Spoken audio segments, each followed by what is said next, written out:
News when you want it with Bloomberg News Now. I'm Nathan Hager. And I'm Karen Moskow. Karen, we'll have more on the markets in a minute. First, President Donald Trump has signed a travel ban targeting a dozen countries, including Afghanistan, Myanmar, and Chad. The measure also partially restricts entry from a host of other nations, including Cuba and Venezuela. This reinstates one of the most controversial policies from the president's first term.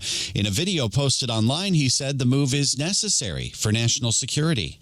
Very simply, we cannot have open migration from any country where we cannot safely and reliably vet and screen those who seek to enter the United States. That is why today I am signing a new executive order placing travel restrictions on countries including Yemen, Somalia, Haiti, Libya, and numerous others. Separately, President Trump signed an executive action preventing foreign students from entering the U.S. to study at Harvard University. He cited the school's failure to implement discipline on campus and its alleged ties to China.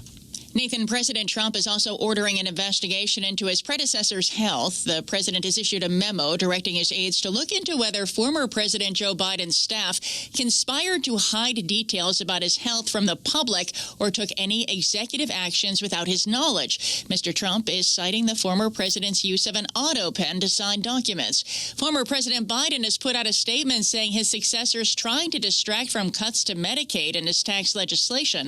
The former president says, quote, "Let me be clear, I made the decisions during my presidency." And Karen, Elon Musk is ramping up his fight against the president's big tax and spending cut bill. The billionaire and one-time White House advisor went on X to urge Americans to call their lawmakers and kill the legislation, writing, quote, "Bankrupting America is not okay."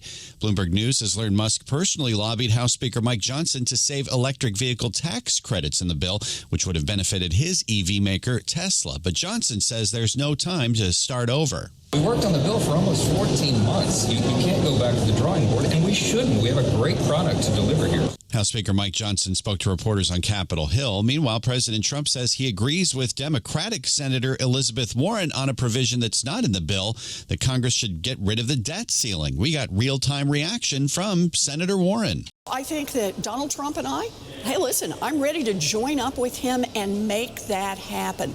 We need to get rid of the debt ceiling altogether.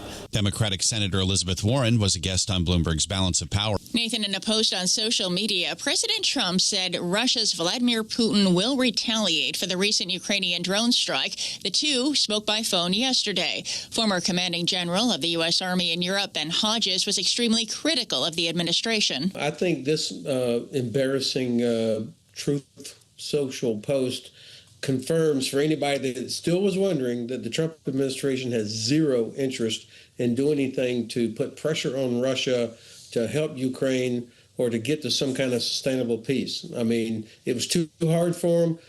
Their approach was doomed to failure from the very beginning. And former Army Lieutenant General Ben Hodges there. The Kremlin's description of yesterday's Trump-Putin call made no reference to possible retaliation.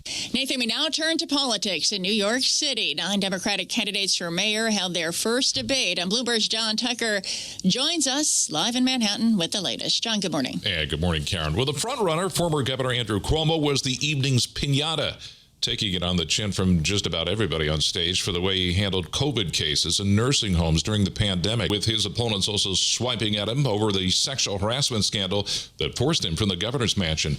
Now, typically, the candidate who clinches the Democratic nomination for mayor is the presumptive winner in November's general election.